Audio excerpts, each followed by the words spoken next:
Čuvajte ih da ne pobegnu! Nakaza će nas prokleti ako je ne zaustavimo!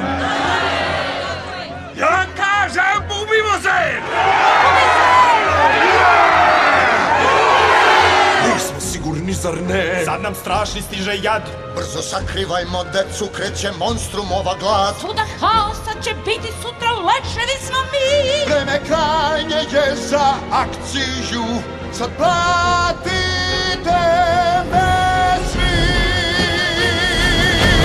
Kroz tu noć, kroz tu maglu, kroz tu tamu i kroz senke jeste košmar, ali uzbudljiva je stvar. Reci sve molitve, bit će nedovoljno jake, jer u zamak ideš đavolu na dar. Oček crn, smrtni trn, ko nož oštar, prava zver, ljudožder, krvav pir. Rike zlupe na sud, više sad nema kud, stiže kraj, ježin kraj, ubi se! Borim nam do podjak, Kakva gozba za moj sluh je to, sad vodi nas Gastonu pohodce. kada moć sretne strah, slepo slušaju svi vođu, svi će hitati jer naša sprema se. Da li je zver jedina, ja se pitam. Plašim se, drugi monstrum tu je.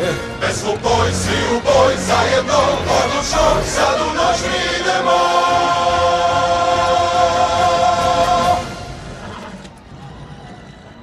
Pokaži mi zamak!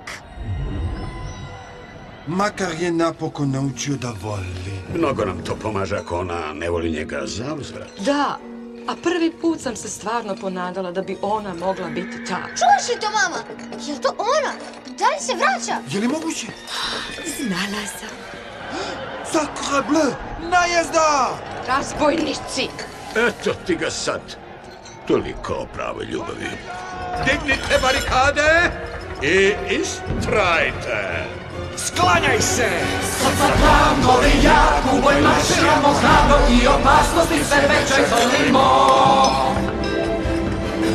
Diži se, zastave, pak je noć da preprave i nas 50 najave. Ubimo se! Treba na pomoć.